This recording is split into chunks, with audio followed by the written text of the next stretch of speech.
Okay, so today's video is going to be about simulated universe builds and different paths you can take to help you possibly clear world 3 through 6. We're going to go through all different types of team comps. I'm also going to go in the world and demonstrate the upgrades that you could possibly take for your path for the 6th upgrade and the 10th upgrade. And if you guys just want general advice on what could make your runs just a little bit better, you do have an ability tree. So if you are struggling on a different world, always remember, every failure is going to lead you to success. Every time you fail, you get currency here, ability points that you can use to increase your attack, increase your defense, and increase your HP, as well as giving you a better start with these extra blessings and stuff like that. Now, let's move on to World 3 here. You're going to be going up against Jeopard. I'm going to, first of all, recommend a free-to-play team right here. So you should have Fire main character. I'd run him with Natasha because she's your only healer, Serval because of the electric, and Don Hung. So with this team comp, you're gonna also run preservation, so you can actually shield against Jeopard's attacks. However, if you're not dishing out enough damage to break his shield that he does generate, I would recommend going on the hunt path, because once he summons his soldiers, you're able to just use your R ability, kill the soldiers, his shield will come up, and then all you have to worry about is a 4-on-1 against Jeopard, break his shield, stagger him, and then you should be good to go. Now, if you do have more characters at your disposal because you have been wishing, of course, I'd recommend swapping out Don Hung for a Su Shang, a physical damage dealer, because again, you can see his weakness. He is weak against physical and electric. So my ideal team comp would be this right here. You can always mix and match. If you have a Clara, you can bring in Clara too, but as long as you're bringing in at least one physical and then that electric with your tank and your healer, preservation or hunt should help you get through Jeopard. If we move on to World 4 here, World 4 is going to be against Svarog. He summons a little bit of minions in a couple of phases. He also summons a hand that can detain one of your characters. What has helped me, the team comp I ran, of course, I'm going to run it back and run the same exact thing. We have Don Hung for the wind, Serval for the electric, Natasha because she's my healer, and Fire main character as well because he is the shield. I also want to quickly point out, when you're putting your tank on your team and he's going to be taunting and taking most of the AoE damage that the enemies do, make sure you're putting him in your number 1 slot or your number 4 slot. If you have him somewhere in the middle, more of your teammates will be taking that damage. So try to mitigate that damage by putting him at the very end. And personally, I also like to put the healer next to her because she'll most likely also have the most HP. I'm not going to try and put my tank next to the DPS. So try and put your tank either on the left side, either on the right side, and then preferably have the healer right there to cushion any amounts of damage so you're not trying to kill your DPS. But this is the ideal team comp for me that I ran for the free-to-play team out there. If you do have Sampo, I would recommend replacing Don Hung for Sampo. He's way better than Don Hung against Svarog. The paths that I ran was Nihility, that helped me clear it, but you can also run Hunt's path to break all the AoE, break the hand if it does detain one of your characters, and then you can just focus on Svarog, break his shield. I would also recommend swapping out Serval if you are gonna be running like Hunt path to break those little AoE monsters. You really don't need Serval at that point. Asta, way better. She tears through shields, especially if she has an advantage and if they're weak to fire. So keep that in mind. If you are going to do a one-on-one, Asta is pretty much the queen of breaking shields there. Let's go on to World 5. Really quick here. This is going to be very simple. We're going against Kafka. Now, the hard part about Kafka is she places a lot of debuffs on you. And that's pretty much it. And getting to the Kafka fight is the hard part. You could run Don Hung, Asta, Natasha, Fire main character. So again, your staples here, Natasha for the heals, Fire main character for your shield, Don Hung because she's weak against wind, you can break that shield, single target Hunt character. You can also replace him with a Su Shang and a Zila. My team comp that I ran was this, but if you don't have Su Shang to run with your Don Hung or your other Hunt character, then Asta for turn increase is also great. All you have to do for Kafka is run Abundance. That's it. You run Abundance. Your very first upgrade, once you get 6 of the Abundance cards, you take the one that cleanses the debuffs when you hit your R, and that's all. You're able to pretty much just auto this fight. Kafka is a joke once you upgrade that, and we'll demonstrate that later on throughout the video as well. I just wanted to quickly throw this in there. If you do have a Sampo, I would 100% recommend kicking out Don Hung once again for Sampo. In most of these cases, when I'm using Don Hung, it's because he's my only wind character. But if you do have a Sampo, 100% kick him out, bring in Sampo instead. Way better for wind against Kafka and all these enemies that I'm explaining to you. All right, last but not least, we have Cocolia against on World 6. And let's go ahead. Again, this is one of those issues where getting to the boss fight is actually kind of harder than the boss fight itself. We have Cocolia. So, of course, you're going to go with your staples, your tank, and your healer. I also ran Serval and Asta. This is how I cleared it. So we have electro damage because she's weak to electro, and we have Asta because once it becomes a one-on-one, Asta is huge at breaking her shield, basically like 2 turns, and Cocolia's shield is done, assuming that she's the only one on the field. I would 100% recommend taking the hunt path for Cocolia, assuming that you've leveled up your ability tree far enough. You're able to actually, or you don't even need to level it up, as long as you're able to take an upgrade to the level 6th version of the hunt. As long as you kill those spears that get summoned, you get your energy back. So you're able to dish out a lot of damage and destroy those shields immediately. But if you're able to take 2 upgrades, we'll show it later on, you get 2 charges of the R. You can save on to both of them. The moment she summons the pillars, all you have to do is hit R twice. The pillars go away. You don't have to worry about AoE ice damage. It's a one-on-one against Cocolia. Use Asta, break her shield, and then dish out damage. Pretty simple. You can alternatively kick out Serval, bring in Hook. Hook is really good against her. I haven't been able to level up my Hook yet. Bring in Himiko for more fire damage because I believe Branya that she summons is also weak to fire as well. You have options here in all honesty. So keep all that in mind. And of course Zila, she's just quantum damage. So if you have a Zila, obviously bring in her. I wanted to quickly chime in on this.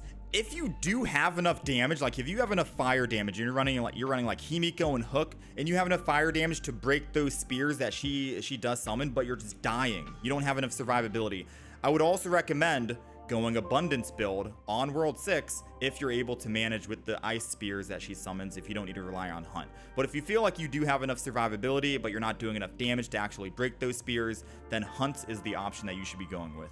So, okay, so let's talk about your very first upgrade for the Hunt buff. This is what happens when you get 6 blessings of the Hunt.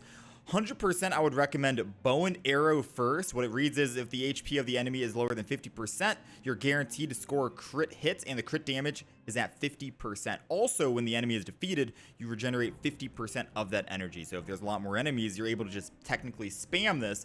And against Japard, he will be summoning soldiers. Just make sure that you use this to kill, not to do damage, to try to get them a little weak. If you are able to upgrade again when you get 10 buffs because your ability tree has been progressed far enough, I would recommend going with Perfect Aim as your second one. You basically get 2 charges on your R ability, and then you can spam it, and then you're able to get that energy back. It's never ending. Just do keep in mind, you want to make sure you hold on to the 2 charges before the summons come out.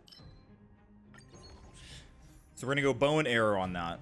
If you do ever come across the Doctor's Robe in your simulated universe and you're running the Hunt path, 100% take the Doctor's Robe.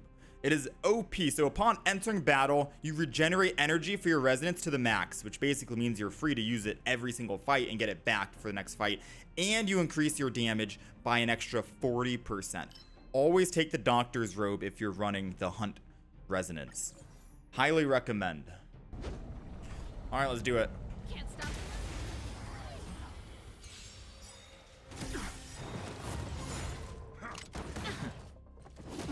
Move counter. Okay, so we have minions here. We have Hunt path. What are we gonna do? We're gonna just spam. Spam, kill the guards. We get our charges back on the right side if you have your ability tree maxed out, or not maxed out, but enough to get 2 charges and get 2 buffs. We can pop it again because you don't want to stay on 2 stacks. However, this is when you stop. Stay on 1 stack. You don't want to go any more than that. Because as long if he does summon the guards, which you saw, it took me 2 uses to actually kill those guards. So always make sure you save 1 for the summons and then spam it again once he does summon. If you spam the R all willy-nilly, you might end up missing the chance to kill the guards that get summoned before he does his shield phase. I think that's only in phase 2 though, so we'll see that coming up eventually. So phase 2, he has guards. Very soon he's gonna shield up, and I don't have 2 charges of this. So right now I'm gonna wait, I'm gonna save until I'm guaranteed to kill at least one of them. So I'm gonna slow it down, I'm gonna single target on Dan Heng. He's getting an action phase in the top left, which basically means he's probably going to shield. I'm gonna hunt here for 1. Hopefully that kills the guy on the left. It does. I get my energy back. I use it again now because it regenerated me energy if you took that first path. Energy is back here. He gets an action phase. Thank God he didn't actually do a shield phase, but now if he does, it's only a 1-on-1. We don't have to worry about the guards doing any extra damage to us. We have 2 stacks here. Quickly pop your hunt. It's literally that simple with the hunt path. It is pretty much that free. Hunt is busted. And there goes this shield phase. Which normally during this, I'd be lacking damage and I couldn't kill his other 2 guards, making this phase a lot harder to deal with. But thanks to the hunt, I was able to actually clear up those guards. Alright, let's pop 1. That should be enough to break the shield, and he's dead. He does summon 2 more. I will be waiting here so I can actually try and do some damage. I'm going to play it safe, heal my character. Again, I want to get them just weak enough for the R to kill because I don't have 2 stacks here. All we have to do is kill 1 of them. So I'm doing as much damage as I possibly can if you're not too sure. So there we go. Left side, Japard gets a turn after mine. So now I'm going to pop my R and hope it kills this guy on the left. Fortunately, it did not. That's the time you don't use it if you are not sure about killing.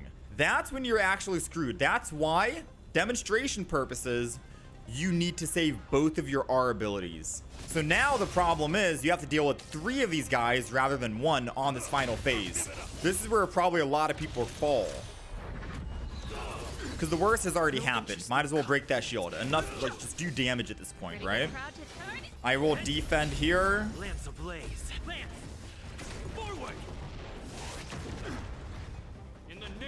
He's at 10%. I am gonna just single target here. 4% left. We'll blast. And then we'll R. And there you go. Hunt helps you break that shield a little bit faster if those minions stayed alive. Hopefully I was able to demonstrate enough for World 3 on that one. That's simulated World 3. For the first upgrade here, what's helped me for the 6 is Outsider. Generate energy every time an enemy receives damage over time, and then be able to spam it again. So I'm gonna go with number 1, Resonance Formation, Outsider for Nihility. And then we're gonna go Space-Time Prism. So we're here, we got everyone powered up, let's start.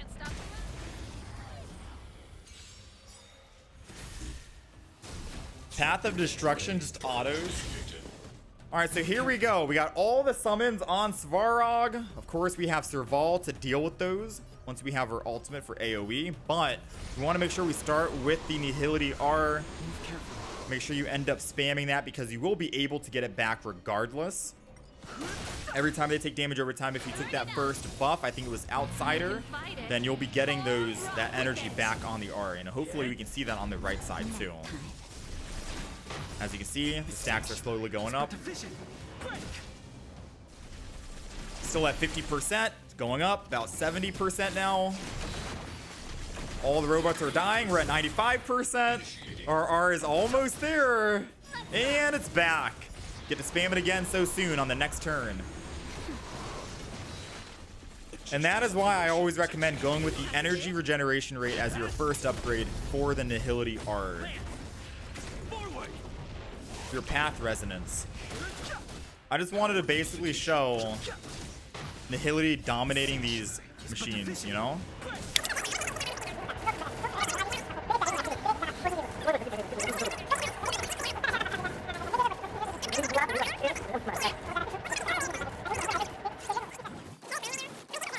So let me see, phase 2 started. We got the other 2 brute robots. As long as we have a tank, we can mitigate some of that damage. Natasha for the shield. Of course, Nihility will slowly whittle those those machines away. This is why Serval is good for this part, because you're able to at least disable them and break them because they are weak to electric. Electric, ice, and imaginary, right? So bringing Serval here just to immobilize them, let those stacks and those debuffs from your Nihility path just do work.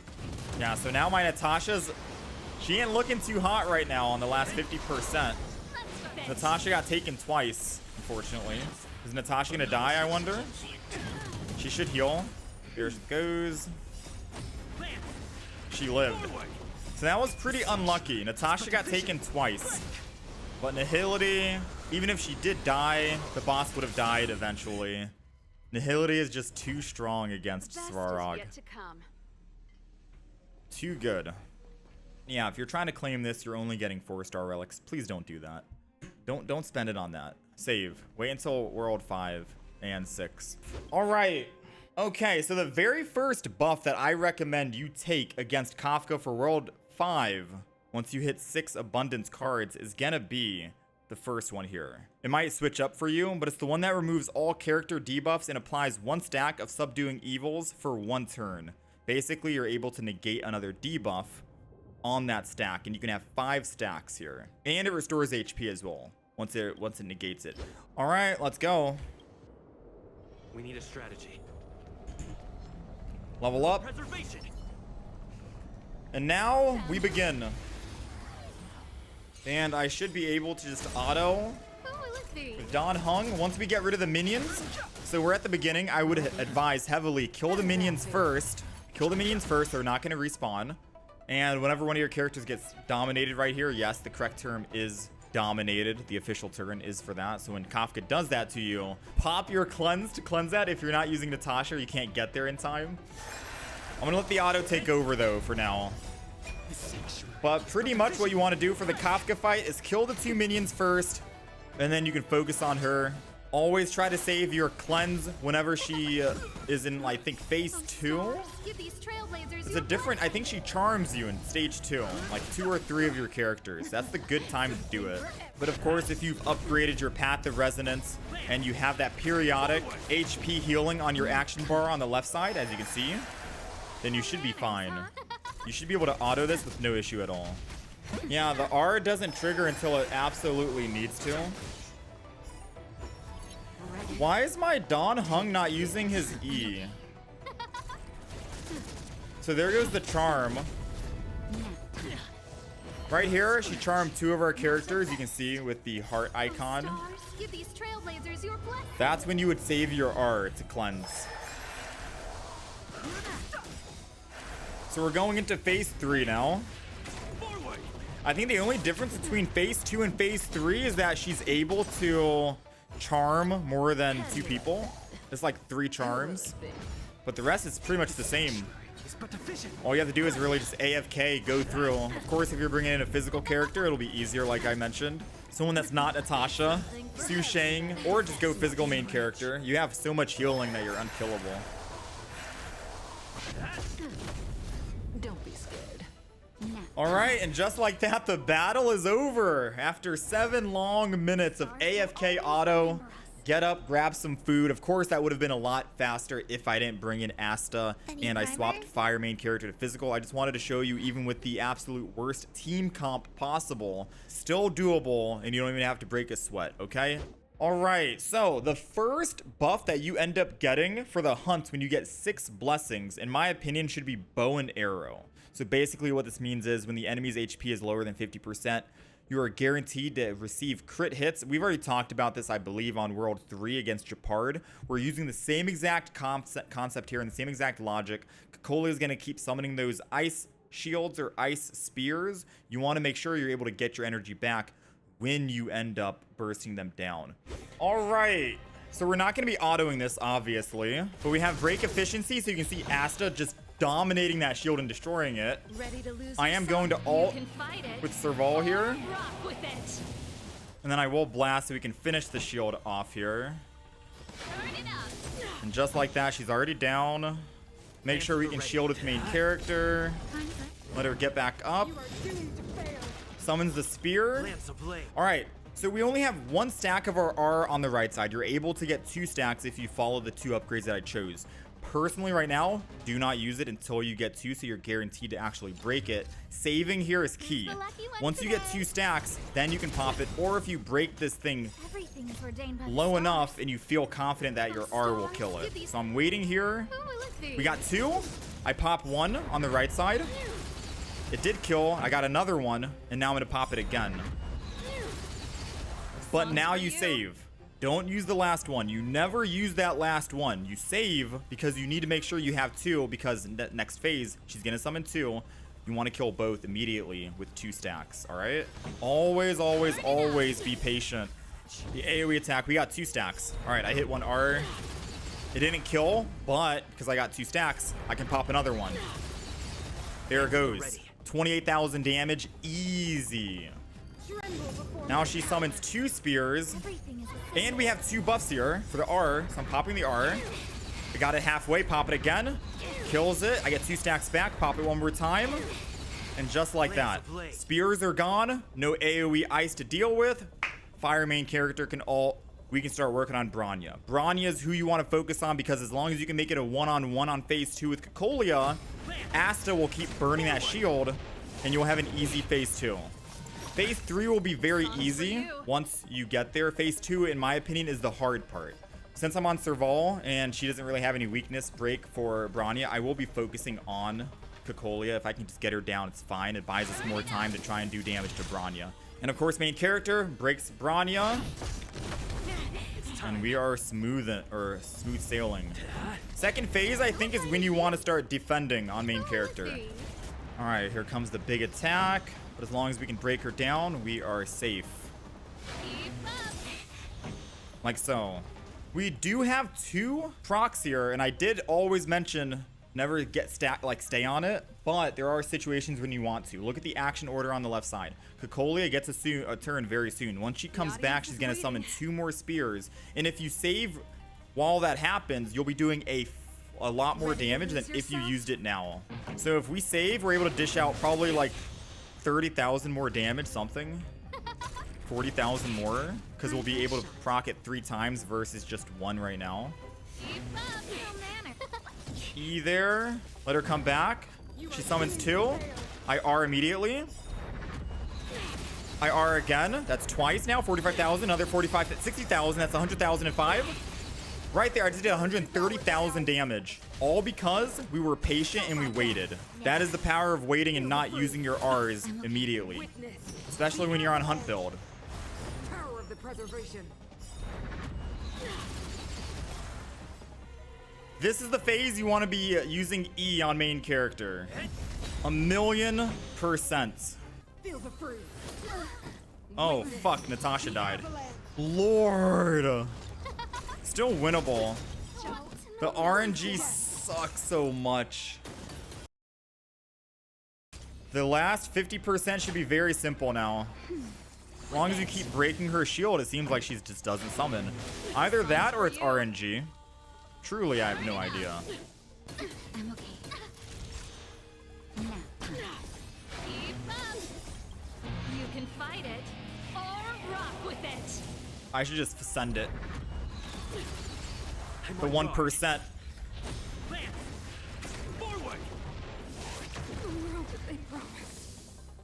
All right, so those were all the simulated worlds that I just showed you, 3 through 6, the ones that people have most difficulties with. If you guys are having any issues, make sure to just keep leveling up your ability tree. Failing will still lead you to success. And if worst case scenario happens, if you feel like you're having a good run and you got lucky, but you somehow misclicked, misplayed, and you died at the very end of the boss fight, you could technically close your game and then reopen it, and you'll be back at that boss fight. I'm just gonna leave that in there for anyone who wants to abuse that mechanic. So with that being said, I hope this video may have helped anyone who is struggling with Flora World 3 through 6. Any more questions? I am live over on my Twitch channel every single day. I'm an open book, ask me anything, and I'd be more than happy to help. Thank you guys for watching. I'll see you guys in the next one.